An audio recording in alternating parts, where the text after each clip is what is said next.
નમસ્કાર, સમાચાર બુલેટિનમાં આપનું સ્વાગત છે. બુલેટિનની શરૂઆત કરીએ આજના મુખ્ય સમાચારથી. 2017ના વર્ષને સંકલ્પ પર્વ તરીકે ઉજવવાનો પ્રધાનમંત્રી નરેન્દ્ર મોદીનો અનુરોધ. ઓગસ્ટ ક્રાંતિ મહિનામાં દેશના લોકોને સાથે મળીને ગંદકી, ગરીબી, ભ્રષ્ટાચાર, આતંકવાદ, જાતિવાદ અને કોમવાદને દેશમાંથી તિલાંજલિ આપવા આકાશવાણીના મન કી બાત કાર્યક્રમમાં કર્યું આહવાન. સંકલ્પથી સિદ્ધિના મોટા અભિયાન માટે પ્રધાનમંત્રીની દેશવાસીઓને હાકલ. ભારતની સામૂહિક શક્તિની ઐતિહાસિક સિદ્ધિ એટલે good and simple tax GST, તેમ જણાવે છે પ્રધાનમંત્રી. વિશાળ દેશમાં આટલા મોટા સ્તરે આટલો મોટો બદલાવ વિશ્વની યુનિવર્સિટીઓમાં બનશે કેસ સ્ટડી. રાજ્યોની જવાબદારી અને ભાગીદારી સાથે એક દેશ એક કરની પ્રણાલીનું સ્વપ્ન થયું સાકાર. અર્થવ્યવસ્થા પર સકારાત્મક અસર થયાનો વ્યક્ત કર્યો વિશ્વાસ. નવા ભારતના નિર્માણ માટે દેશની યુવા પેઢીને નૂતન વિચારના આવિર્ભાવ કરવા પ્રધાનમંત્રીનું આમંત્રણ. ટેકનોલોજીના ઉપયોગ કરતા વિડીયો, બ્લોગ, આલેખન દ્વારા દેશના ગૌરવશાળી ઇતિહાસનો યુવાનોને પરિચય કરાવવા યોગદાન આપવા કર્યું સૂચન. આઈસીસી વિશ્વકપમાં શ્રેષ્ઠ પ્રદર્શન બદલ દેશની દીકરીઓને આપી શાબાશી. દેશના પૂરગ્રસ્ત વિસ્તારોમાં બચાવ અને રાહતની કામગીરી બદલ લશ્કર, હવાઈદળ, બીએસએફ અને એનડીઆરએફને પ્રધાનમંત્રીએ બિરદાવી. જનસમૂહે આપત્તિ મિત્ર બની ખોરાક, દવા, કપડાની મદદ કરવા બદલ અભિનંદન આપતા પ્રધાનમંત્રી. હવામાનના વર્તારા મુજબ કાર્યપદ્ધતિની રચના કરવા કર્યો અનુરોધ. તો સામાજિક અર્થવ્યવસ્થામાં ઉત્સવોના મહત્વને કર્યું ઉજાગર. રાજ્યમાં આવી પડેલી પૂરની આફતને પહોંચી વળવા મુખ્યમંત્રી વિજયભાઈ રૂપાણી આજથી 5 દિવસ સુધી અસરગ્રસ્ત બનાસકાંઠા અને પાટણ જિલ્લાની મુલાકાતે. મુશ્કેલીના સમયમાં ઉત્તર ગુજરાતના કોંગ્રેસના ધારાસભ્યો રાજકારણમાં વ્યસ્ત. જનપ્રતિનિધિઓ બેંગ્લોર ખાતે કરી રહ્યા છે આરામ. પ્રજાની પડખે ઊભું છે રાજ્ય સરકારનું સમગ્ર વહીવટીતંત્ર. ઉત્તર ગુજરાતમાં થયેલા જળ પ્રલયને કારણે થયેલી તારાજીની સમીક્ષા કરે છે મુખ્યમંત્રી રૂપાણી. મૃતકોના પરિવારજનોની પડખે રાજ્ય સરકાર હોવાનો આપ્યો વિશ્વાસ. મૃતકોના પરિવારજનોને પ્રત્યેકને ₹6 લાખ પ્રમાણે 1,92,00,000 રૂપિયાના સહાયના ચેક કર્યા અર્પણ. ગુજરાતના પોરબંદરના દરિયાકાંઠેથી ભારતીય તટરક્ષક દળે નશીલા પદાર્થોનો અત્યાર સુધીનો સૌથી મોટો જથ્થો પકડી પાડ્યો. અરબી સમુદ્રમાં એક જહાજમાંથી 1500 કિલો જેટલું હેરોઇન કરાયું જપ્ત. અંદાજે 3500 કરોડ રૂપિયાની કિંમતનું હેરોઇન પકડાતા તટરક્ષક દળે વધુ તપાસ હાથ ધરી. ભાવનગરના ઉમરાળા તાલુકાના રાંદલના દળવા ગામે 68માં વન મહોત્સવ અંતર્ગત ઉજવણી કરાવતા જિલ્લામાં 31 લાખ વૃક્ષો ઉછેરવાના વન વિભાગના શુભ સંકલ્પને બિરદાવતા મંત્રી આત્મારામભાઈ વૃક્ષ ખેતી અંતર્ગત 5 લાભાર્થીઓને ચેક અર્પણ કરી વૃક્ષ પ્રેમીઓને પ્રશસ્તિ પત્ર અર્પણ કર્યા. 2 ગામોમાં વિકાસ કામોનું કર્યું લોકાર્પણ. સમાચાર વિગતવાર જોઈએ. છેલ્લા કેટલાક દિવસોથી ગુજરાતમાં અભૂતપૂર્વ પૂર હોનારતનો સામનો કરી રહ્યું છે. ત્યારે સૌરાષ્ટ્રથી શરૂ કરીને મધ્ય ગુજરાત અને ઉત્તર ગુજરાતમાં વરસાદે માઝા મૂકી. છેલ્લા 2 દિવસથી વરસાદે વિરામ લેતા રાજ્ય સરકાર રાહત અને બચાવ કામગીરીમાં જોડાઈ ગઈ છે. ત્યારે બીજી બાજુ રાજકીય હલચલને લીધે પૂર અસરગ્રસ્ત વિસ્તારના કોંગ્રેસના ધારાસભ્યો ત્યાં નજર નથી આવતા. ગુજરાતમાં પૂર હોનારતને લીધે જનજીવન ઠપ થઈ ગયું છે. બનાસ નદીના પૂરને લીધે લોકો બેઘર બન્યા છે. ત્યારે હાલમાં વરસાદે વિરામ લેતા જ રાજ્ય સરકારે પોતાના તમામ વ્યવસ્થા તંત્રને રાહત બચાવમાં કામે લગાડી દીધું છે. જેમાં એનડીઆરએફની 33 ટીમ, ઇન્ડિયન આર્મીની 5 કોલમ, એરફોર્સના 17 હેલિકોપ્ટર, એસડીઆરએફની 11 ટીમ, બીએસએફની 18 પાર્ટી તથા સ્થાનિક વ્યવસ્થા તંત્રને કામી લગાડી દેવામાં આવ્યું છે. જે લોકોને ખાદ્ય સામગ્રી, પાણી તથા આરોગ્ય સેવાઓ આપી રહ્યા છે. આજે સવારથી જ મુખ્યમંત્રી વિજયભાઈ રૂપાણી પણ સમગ્ર વ્યવસ્થા તંત્રની સાથે અસરગ્રસ્તોની મુલાકાતે છે અને ત્યાં તેઓ 5 દિવસ સુધી રોકાઈને રાહત બચાવ કામગીરીનું માર્ગદર્શન કરશે. हमारे सीनियर मिनिस्टर्स वो सब लोग भी जो इफेक्टेड तहसील है उसमें वो कैंप करेंगे. सरकार का पूरा फोकस, गवर्नमेंट का पूरा फोकस अब बनासकांठा और पाटन में फिर से राहत कार्य जल्दी से तेजी से चालू हो और पुनः स्थिति स्थापित करे, इस दिशा में हम आगे बढ़ रहे हैं. બીજી બાજુ રાજ્યમાં 8મી ઓગસ્ટે થનારી રાજ્યસભાની ચૂંટણી અને ડિસેમ્બરમાં આવી રહેલી વિધાનસભા ચૂંટણીને ધ્યાનમાં લઈને રાજકીય ગતિવિધિઓ પણ તેજ થઈ ગઈ છે. કોંગ્રેસના 6 ધારાસભ્યોએ રાજીનામા આપ્યા બાદ કોંગ્રેસના રાજ્યસભાના સાંસદ અહેમદ પટેલની ખુરશી જોખમમાં આવવાના ભયથી કોંગ્રેસ પોતાના 42 ધારાસભ્યોને બેંગલુરુ સ્થિત લક્ઝુરિયસ રિસોર્ટમાં લઈ ગઈ છે, જેમાં કેટલાક ધારાસભ્યો પૂર અસરગ્રસ્ત વિસ્તારના પણ છે, જેમણે ખરેખર આવા સંકટ સમયે પોતાના વિસ્તારમાં राहत बचावनी कामगिरी करवी જોઈએ તેઓ હવે રિસોર્ટમાં મજા કરી રહ્યા છે. बाढ़ग्रस्त इलाका के भी एमएलए उनको वहां काम में से निकाल कर वहां बिठा दिया और पूरी गुजरात की जनता से उनको विमुक्त कर दिया. मैं मानता हूं कि आने वाले दिन में सिर्फ अहमद पटेल के कारण गुजरात कांग्रेस पूरी डूब जाएगी. ये बाढ़ में कोई जनता के बीच उनके कोई एमएलए नहीं है, इनके कोई कार्यकर्ता नहीं है. जनता आज उनका जवाब मांग रही है. અને અમારા ધારાસભ્ય અત્યારે હાલ માણસને ખૂબ તકલીફ પડી રહી છે ત્યારે એવું ચર્ચાય છે કે જલસા કરવા માટે બેંગ્લોરમાં ગયા છે અને અહીંયા સારા રિસોર્ટમાં મોટી રિસોર્ટમાં મજા કરી રહ્યા છે અને એ પબ્લિકને કેવું દુઃખ છે કેવું નથી એમની ચિંતા નથી. ધારાસભ્યને ફોન કર્યા, અમે છે ઘોઘુમાં જઈને આવ્યા તો બી આ દાડા સુધી અમારી મુલાકાતે આવ્યા નથી. અમારા ઘર બધા તૂટી ગયા, મેણિયા બધું રહેવું પડશે. આ દાડા સુધી કોઈ અમારી મુલાકાતે આવ્યું જ નથી, તો પછી અમારે એમને વોટ આપવાનો શું મતલબ?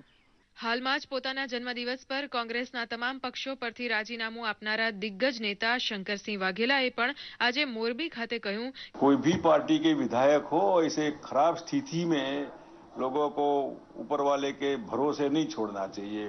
एज अर्ली एज पॉसिबल इनको कहीं से भी वहां लाने चाहिए कि अपने एरिया में वो रहे. मैं समझता हूँ कि प्रधानमंत्री जी आए थे और कल मैं पालनपुर था तो मिनिस्टर एग्रीकल्चर और हमारे रूपाला भी वहां थे. मैं कांग्रेस के लीडर्स को, राहुल जी को भी विनती करूंगा कि आप भी आइए और सबके दुख में भाग लीजिए. જ્યારે કોંગ્રેસે આરોપ લગાવ્યો છે કે ભાજપ તેના ધારાસભ્યોને ધમકાવે છે તથા પ્રલોભન દઈ રહી છે. જે પરિસ્થિતિનું નિર્માણ થયું તેના ભાગરૂપે ધારાસભ્યશ્રીઓ 40થી વધુ ધારાસભ્યશ્રીઓની સલામતીના ભાગરૂપે, રણનીતિના ભાગરૂપે અમે એમને અન્ય જગ્યાએ ખસેડ્યા છે. રાજનીતિ ત્યારે જ સાર્થક થાય જ્યારે સંકટ સમયમાં લોકોના કામમાં આવે. માત્ર એક ઉમેદવારને બચાવવા માટે લોકોને પોતાના હાલ પર છોડી દેવામાં આવે તે જરાય વાજબી નથી. બ્યુરો રિપોર્ટ, દૂરદર્શન સમાચાર, અમદાવાદ. બેહાલ બનેલા બનાસકાંઠાની 5 દિવસની મુલાકાતે રાજ્યના મુખ્યમંત્રી અસરગ્રસ્તો વચ્ચે પહોંચ્યા છે અને પોતે અંગતપણે નાગરિકોના હાલચાલ જાણ્યા છે. રાજ્યના મુખ્યમંત્રી વિજય રૂપાણી સાથે દૂરદર્શન દ્વારા અમે હમણાં જ થોડી વાર પહેલા જ તેમની સાથે વાત કરી. આવો સાંભળીએ તેમની સાથે થયેલી ટેલિફોનિક વાતચીતના અંશો. સર, આપ અસરગ્રસ્તોને મળ્યા અને આ મુલાકાત બાદ આપે શું અનુભવ્યું અને ખાસ કરીને તો પૂરગ્રસ્ત વિસ્તારમાં હજી કેવા પ્રકારની સહાયની જરૂર છે? આ વખતે ગુજરાતમાં ખૂબ ભારે વરસાદ ઘણા વર્ષો પછી લોકો વડીલો એવું કહેતા હતા કે ભાઈ આવો વરસાદ છેલ્લા અમે તો નાનાથી મોટા થયા 70-80 વર્ષ ઉંમર થઈ, આવો વરસાદ અમે જોયો નહોતો. એટલું બધું પાણી બનાસકાંઠામાં આ વખતે આવ્યું. એક તો ઉપરથી વરસાદ, બીજી તરફથી રાજસ્થાનમાંથી પાણી આવ્યું અને બધું ભેગું થયું. પરંતુ બધા લોકોની એક વાત હતી કે તંત્રએ અગાઉથી 24 કલાક પહેલા ચેતવાતા એને કારણે લગભગ અહીંયા 30,000થી વધુ લોકોનું એક દિવસે સ્થળાંતર થયું. અને જો એ ચેતવા ન હોત ને સ્થળાંતર થયું ન હોત તો અત્યારે બનાસકાંઠામાં લગભગ 50 મૃત્યુ થયા છે. એ આંકડો ખૂબ મોટો થાત અને મોટી દુર્ઘટના આપણે ટાળી શક્યા છીએ. બાકી તો વરસાદ પડ્યો અને એને કારણે ખેડૂતોની જમીન ધોવાની છે, વેપારીનો માલ બગડ્યો છે, આપણે ગંદકીનું પણ થોડું ઘણું શહેરી વિસ્તારમાં અસર ઊભી થઈ છે, પાણી ભરાઈ ગયા છે. એટલે આ બધી વસ્તુનો ઝડપથી નિકાલ થાય અને સમસ્યા પૂરી થાય ને ઝડપથી જનજીવન સાધારણ બને એટલા માટે આજે કલેક્ટર ઓફિસમાં મિટિંગ હું લઈ રહ્યો છું અને 5 દિવસ હું પોતે જ બનાસકાંઠા જિલ્લામાં અને પાટણ જિલ્લામાં રહેવાનો છું અને તંત્ર ખૂબ સક્રિયતાપૂર્વક ઝડપથી પરિસ્થિતિ ઠારે પડે એ દિશામાં કામ કરીશું।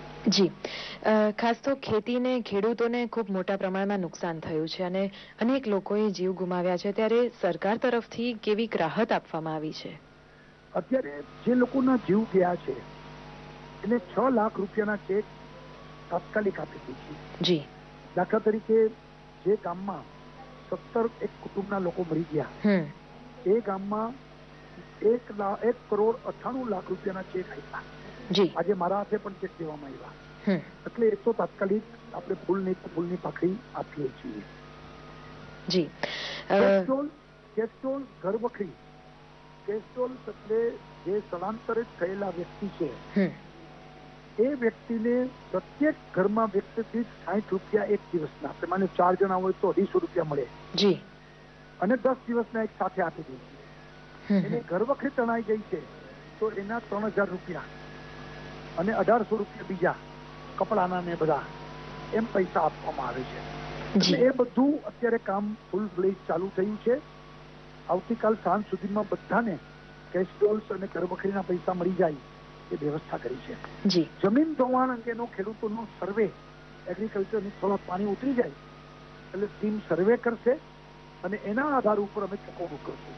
પશુ મૃત્યુ પામ્યા છે એ પશુઓના મૃત્યુના પણ અમે પૈસા આપીશું અને એના અત્યારે તો પહેલા પશુ જે મૃત્યુ પામ્યા છે એની અંતિમ ક્રિયા પૂરી થાય અને રોગચાળો ન ફેલાય અને એના પેપર્સ બધા બની રહ્યા છે, એ ઓગસ્ટના ફર્સ્ટ વીકમાં એ બધાને પૈસા મળી જાય એ પ્રકારની વ્યવસ્થા કરીએ છીએ। મકાનો તૂટી ગયા છે એ બધા મકાનોને આપણે એનો પણ સર્વે માટેની ટીમો બની ગઈ છે, એ ટૂંક સમયમાં ચાલુ થશે। સર્વે થયા પછી સંપૂર્ણ તૂટી ગયા એને પૈસા, અંશત તૂટ્યા છે એને પૈસા આપીશું।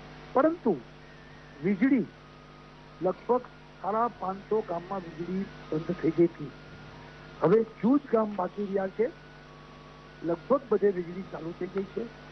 સફાઈની પ્રક્રિયામાં પણ વડોદરા, સુરતથી સફાઈ કામદારો પણ આવ્યા છે, હજુ બીજા મંગાવીએ છીએ અને ઝડપથી સફાઈની કામ પૂરી કરવા તરફ જઈ રહ્યા છીએ।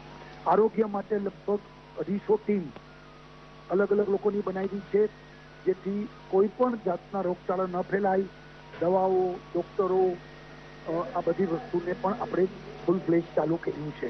બિલકુલ એવી જ રીતે રસ્તા રિપેરિંગ માટે પણ ઝડપથી કામ ચાલુ થઈ ગયા છે। લગભગ 250 રસ્તાઓ અત્યારે ચાલુ કરી દીધા છે, હજી લગભગ 350 રસ્તા બાકી છે, એ કામગીરી પણ ઝડપથી કરી રહ્યા છીએ। જી વિજયજી, આપ જ્યારે રૂબરૂ ત્યાં બનાસકાંઠા પહોંચ્યા છો અને આપે જણાવ્યું તે મુજબની આપની જે કામગીરી છે સમગ્ર તંત્ર દ્વારા એ ખૂબ જ સારી રીતના ચાલી રહી છે। ખાસ એ પણ પૂછવા માંગીશું કે આપ બનાસકાંઠા છો ત્યારે પૂર્વ મુખ્યમંત્રી અને વરિષ્ઠ નેતા શંકરસિંહ વાઘેલા પણ પૂરગ્રસ્ત વિસ્તારોની મુલાકાતે છે, જો કે કોંગ્રેસ પક્ષના ધારાસભ્યો ગુજરાતની વિકટ પરિસ્થિતિમાં કર્ણાટક પહોંચ્યા છે, તો આ વિશે આપ શું કહેશો? મેં આજે સવારે નિવેદન કર્યું છે કે જે રીતે સોનિયાબેન ગાંધીએ પુત્ર પ્રેમમાં ભારતના ખૂણે ખૂણેથી કોંગ્રેસને ડૂબાડી દીધી, કારણ કે એની નેતાગીરી ન ઉભી થઈ અને કોંગ્રેસ સફાઈ થઈ ગઈ, એવી જ રીતે અહેમદભાઈ પટેલે ગુજરાતમાં રાજ્યસભા જીતવા માટેના એમની એક તૃષ્ણા, રાજ્યસભા એમના માટે મહત્વનું, ગુજરાતના 40થી વધુ ધારાસભ્યના ભાવિને અંધકારમય કરી દીધું છે, બેંગ્લોર પહોંચાડી દીધા છે। લોકો અહીંયા પૂરમાં, પાણીમાં દુઃખી છે, ત્યારે સ્વાભાવિક છે કે ધારાસભ્ય એની પડખે ઉભા રહે એવું લોકો ઈચ્છતા હોય છે, પરંતુ આ ધારાસભ્યો બેંગ્લોરમાં 5 તારક હોટલોમાં મજા કરે છે અને અહેમદભાઈએ બધાને ત્યાં મોકલી દીધા છે અને એને કારણે એ ધારાસભ્યનું ભાવિ એમને બગાડ્યું છે। અહેમદભાઈ ગુજરાત કોંગ્રેસને આગામી ચૂંટણીમાં ડૂબાડી દેશે। માત્ર રાજ્યસભા એના માટે પ્રાયોરિટી છે, ગુજરાતની પ્રજા એમના માટે પ્રાયોરિટી નથી એવું લોકો બોલતા થયા છે। જી મુખ્યમંત્રી શ્રી, દૂરદર્શન સાથે જોડાઈને માહિતી આપવા બદલ, વાત કરવા બદલ આપનો ખૂબ ખૂબ આભાર, ધન્યવાદ, નમસ્કાર। ઉત્તર ગુજરાતમાં આવેલા વરસાદ અને જળપ્રલયને કારણે તારાજી સર્જાઈ તેમજ લોકો નિરાધાર બની ગયા। આ પરિસ્થિતિમાં મુખ્યમંત્રી રૂપાણીએ બનાસકાંઠા જિલ્લાના કાંકરેજની મુલાકાત લીધી હતી અને મૃતકોના પરિવારજનો તથા અસરગ્રસ્તોને મળીને આ કપરા સંજોગોમાં સરકાર તેમની પડખે હોવાનો વિશ્વાસ આપ્યો હતો. પાટણ તથા બનાસકાંઠાની 5 દિવસની મુલાકાતે પહોંચેલા મુખ્યમંત્રી રૂપાણીએ નષ્ટ થઈ ગયેલા ખારિયા ગામે પહોંચીને તથા થરા ગામે અસરગ્રસ્તો સાથે બેસીને તેમના ખબર અંતર પૂછ્યા હતા તથા મૃતકોના પરિવારજનોને સાંત્વના પાઠવી હતી. તેમજ તેમણે જણાવ્યું હતું કે ભૂકંપથી ધ્વસ્ત થયેલો કચ્છ જિલ્લો રાજ્ય સરકારના પ્રયત્નોથી હાલમાં વિકાસ મોડેલ બન્યો છે, ત્યારે બનાસકાંઠાએ છેલ્લા 100 વર્ષોમાં ન જોઈ હોય તેવી પરિસ્થિતિ અહીં નિર્માણ પામી છે, ત્યારે રાજ્ય સરકાર બનાસકાંઠાને બેઠું કરવામાં કોઈ કચાશ નહીં રાખે. ઉલ્લેખનીય છે કે અત્યાર સુધીમાં 32 મૃતકોના ઘરમાં તેના વારસદારને 6 લાખ લેખે 1.92 કરોડ રૂપિયાના સહાયના ચેક અર્પણ કરવામાં આવ્યા છે. દર વખતથી શરૂ કરીને મકાનો પણ હશે ને ખેતરની જમીને હશે ને ઢોર પણ હશે, પણ હું આપ સૌને ખાતરી દેવા માંગુ છું, આપ સૌને વિશ્વાસ આપવા માંગુ છું. મેં આજે હું આવ્યો છું, 5 દિવસ બનાસકાંઠા જ રોકાવાનો છું, રાત્રે પણ અહીંયા રોકાવાનો છું. જેમ બને એમ ઝડપથી, જેટલું ઝડપથી થાય એટલું ઝડપથી પાછું બનાસકાંઠા બેઠું થાય, પાટણ બેઠું થાય, એ અમારી જવાબદારી છે. જેટલો ખર્ચો કરવો પડશે એ તમામ ખર્ચો પણ અમે કરીશું. રાજ્યસભાની ચૂંટણી પહેલા ગુજરાતમાં કોંગ્રેસના ધારાસભ્યોના રાજીનામાને કારણે રાજકારણ ગરમાઈ ગયું છે, ત્યારે નવસારી જિલ્લાના વાંસદાના ધારાસભ્ય છનાભાઈ ચૌધરીના રાજીનામાને કારણે સ્થાનિક કક્ષાએ રાજકારણ ગરમાયું છે. કોંગ્રેસ દ્વારા નવસારીમાં રેલીઓ કાઢીને છનાભાઈ ચૌધરીનો વિરોધ કરવામાં આવી રહ્યો છે. ઉલ્લેખનીય છે કે શંકરસિંહ વાઘેલાએ કોંગ્રેસને રામ રામ કર્યા બાદ ગુજરાતના 6 કોંગ્રેસી ધારાસભ્યોએ એક સાથે રાજીનામા આપી દેતા રાજકારણમાં ભૂકંપ આવી ગયો છે.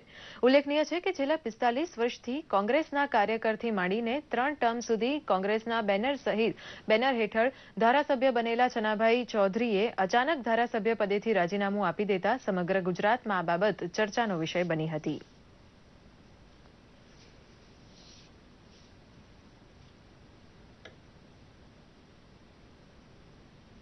કોંગ્રેસ પક્ષને જ્યારે જરૂર હતી ત્યારે એમણે રાજીનામું આપી દીધું. એમના એક મતની રાજ્યસભામાં જરૂર હતી. જ્યારે ખરા સમયે જ્યારે પક્ષને જરૂર હોય, પક્ષમાં કટોકટીનો સમય હોય, ત્યારે જો એ પક્ષને મદદ નહીં કરી શકતા હોય તો હવે અમારે એમની મદદની જરૂર નથી. અત્યાર સુધીમાં વિધાનસભામાં કોઈ ટિકિટ ફાઇનલ થઈ નથી અને સત્તાવાર રીતે પ્રદેશ પ્રમુખશ્રીએ જ્યારે જાહેરાત કરી હોય કે જેટલા પણ સિટિંગ ધારાસભ્યો છે એ તમામને રિપીટ કરવામાં આપશે, તો પછી એમણે કઈ રીતે માની લીધું કે એમને નહીં રિપીટ કરવામાં આવે? એટલે આ તો ઉપજાવી કાઢેલી વાત છે.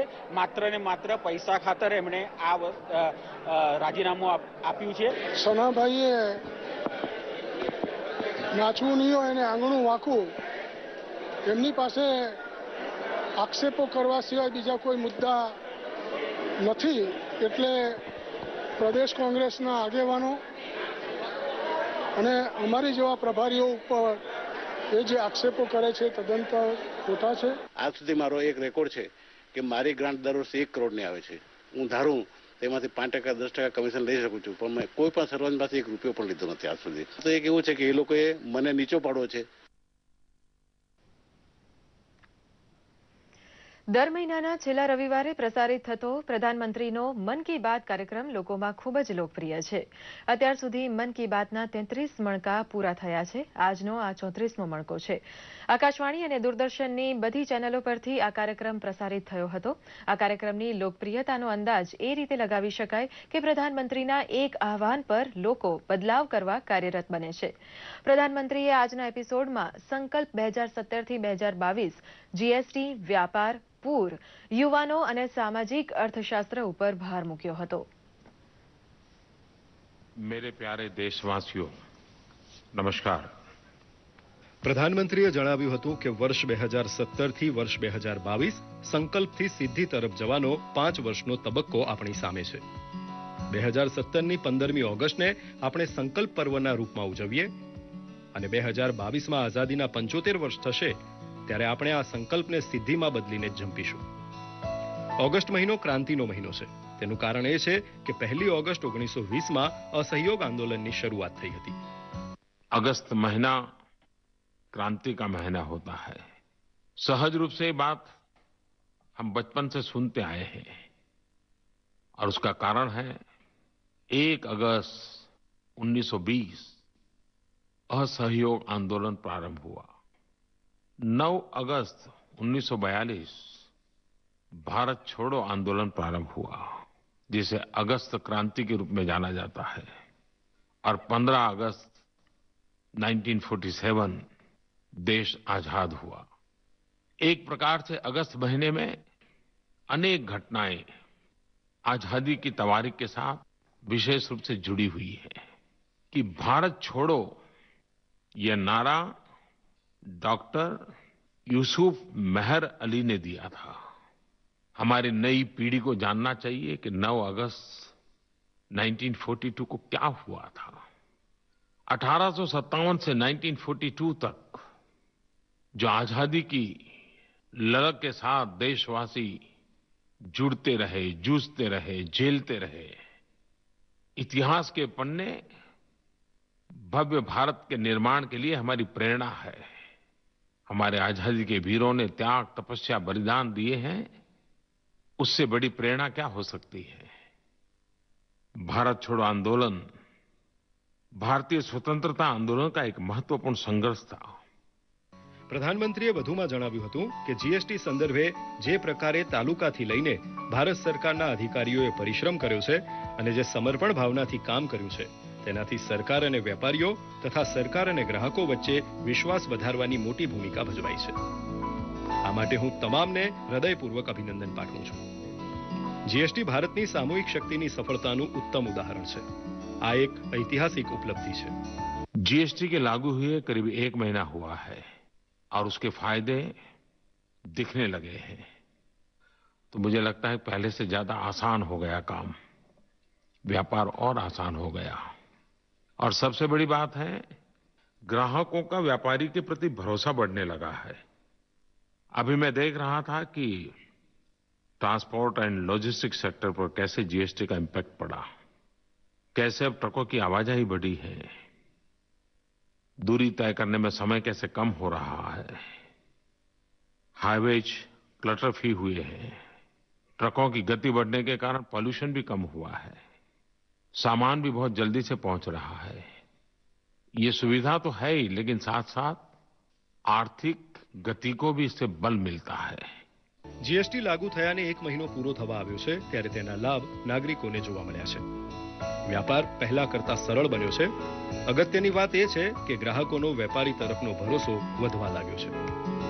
जीएसटी, जिसे मैं गुड एंड सिंपल टैक्स कहता हूं, सचमुच में उसने हमारे अर्थव्यवस्था पर एक बहुत ही सकारात्मक प्रभाव और बहुत ही कम समय में उत्पन्न किया है।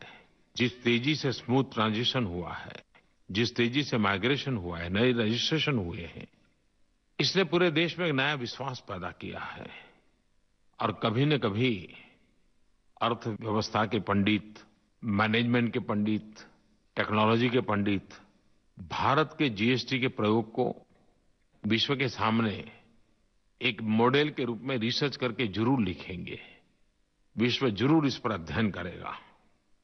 और जीएसटी लागू किया है, सभी राज्यों की उसमें भागीदारी है, सभी राज्यों की जिम्मेवारी भी है।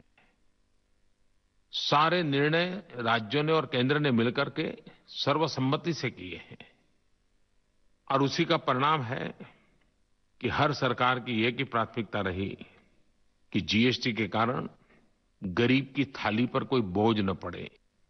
દેશમાં ચાલુ વર્ષે મેઘરાજાએ કૃપા વરસાવી કેટલાક રાજ્યોમાં પૂરની પરિસ્થિતિ જોવા મળી। પૂરની સ્થિતિમાં મદદ માટે કંટ્રોલ રૂમનો હેલ્પલાઇન નંબર 1078 સતત કામ કરી રહ્યો છે અને રાહત તેમજ બચાવ કાર્ય કરવા આર્મી, બીએસએફ, એનડીઆરએફ તેમજ હવાઈ દળે મદદ કરી છે। વર્ષા ઋતુ અગાઉ મોટાભાગના સ્થળે મોકડ્રીલ કરીને સરકારી તંત્રને તૈયાર કરાયું હતું। बाढ़ से जनजीवन काफी अस्त व्यस्त हो जाता है। फसलों, पशुधन, infrastructure, roads, electricity, communication links, सब कुछ प्रभावित हो जाता है। खास करके हमारे किसान भाइयों को, फसलों को, खेतों को जो नुकसान होता है, तो इन दिनों तो और बाढ़ की परिस्थिति को निपटने के लिए 24/7 कंट्रोल रूम में हेल्पलाइन नंबर 1078 लगातार काम कर रहा है। लोग अपनी कठिनाइयां बताते भी हैं। वर्षा ऋतु के पूर्व अधिकतम स्थानों पर मॉक ड्रिल करके पूरे सरकारी तंत्र को तैयार किया गया। एनडीआरएफ की टीमें लगाई गई। स्थान स्थान पर आपदा मित्र बनाना और आपदा मित्र के डूज एंड डोंट्स की ट्रेनिंग करना, वॉलंटियर्स तैयार करना, एक जन संगठन खड़ा कर करके ऐसी परिस्थिति में काम करना। પ્રધાનમંત્રીએ દેશના યુવાન સાથીઓ અને યુવાન મિત્રોને નવા ભારતના નિર્માણમાં નવીનીકરણનું યોગદાન આપવા માટે આગળ આવવા આમંત્રણ પાઠવ્યું હતું। कि मेरे युवा साथियों को, मेरे युवा मित्रों को आमंत्रित करता हूं कि नए भारत के निर्माण में वे इनोवेटिव तरीके से योगदान के लिए आगे आए। टेक्नोलॉजी का उपयोग करते हैं। वीडियो, पोस्ट, ब्लॉग, आलेख, नए नए आइडिया, वो सभी बातें लेकर के आए। इस मुहिम को एक जन आंदोलन में परिवर्तित करें। नरेंद्र मोदी ऐप पर भी युवा मित्रों के लिए क्विट इंडिया क्विज लॉन्च किया जाएगा। यह क्विज युवाओं को देश के गौरवशाली इतिहास से जोड़ने और स्वतंत्रता संग्राम के नायकों से परिचित कराने का एक प्रयास है। પ્રધાનમંત્રીએ જણાવ્યું હતું કે ભારતીય અર્થવ્યવસ્થામાં એક સામાજિક અર્થશાસ્ત્ર છે। આપણા ઉત્સવ અને તહેવારો સામાજિક સુધારનું અભિયાન છે। આ તહેવારોનો ગરીબોની આર્થિક જિંદગી સાથે સીધો સંબંધ છે। भारत की अर्थव्यवस्था में एक सामाजिक अर्थशास्त्र है और उसको हमने कभी भी कम नहीं आंकना चाहिए। हमारे त्योहार, हमारे उत्सव वो सिर्फ आनंद प्रमोद के ही अवसर ऐसा नहीं है। हमारे उत्सव, हमारे त्योहार एक सामाजिक सुधार का भी अभियान है। लेकिन उसके साथ साथ हमारे हर त्योहार गरीब से गरीब की आर्थिक जिंदगी के साथ सीधा संबंध रखते हैं। कुछ ही दिन के बाद रक्षाबंधन, जन्माष्टमी, उसके बाद गणेशोत्सव, उसके बाद चौथ चंद्र, फिर अनंत चतुर्दशी, दुर्गा पूजा, दिवाली, एक के बाद एक के बाद एक। और यही समय है जब गरीब के लिए आर्थिक उपार्जन के लिए अवसर मिलता है। त्योहार रिश्तों में मिठास, परिवार में स्नेह, समाज में भाईचारा लाते हैं, व्यक्ति और समाज को जोड़ते हैं। व्यक्ति से समष्टि तक की एक सहज यात्रा चलती है। अहम से वयम की ओर जाने का एक अवसर बन जाती है। लेकिन जब आज मैं त्योहारों और त्योहार के साथ जुड़े गरीब के अर्थव्यवस्था की बात करता हूं तो साथ साथ मैं पर्यावरण की भी बात करना चाहता हूं। પ્રધાનમંત્રીએ તેમની મન કી બાતમાં પર્યાવરણની પણ ચિંતા કરી છે। ગણેશ ચતુર્થી દરમિયાન ગણપતિ મૂર્તિ અને નવરાત્રીમાં માતાની મૂર્તિ ઇકો ફ્રેન્ડલી હોવી જોઈએ તે વાત ઉપર પ્રધાનમંત્રીએ ભાર મૂક્યો હતો। તેમણે ભારતની દીકરીઓ ઉપર ગર્વ વ્યક્ત કર્યો હતો તેમજ ભારતની મહિલા ક્રિકેટ ટીમના સભ્યોને બિરદાવ્યા હતા। બ્યુરો રિપોર્ટ, દૂરદર્શન સમાચાર, અમદાવાદ। દર્શક મિત્રો, આ સાથે જ આ સમાચાર બુલેટિન અહીં સમાપ્ત થાય છે। નમસ્કાર।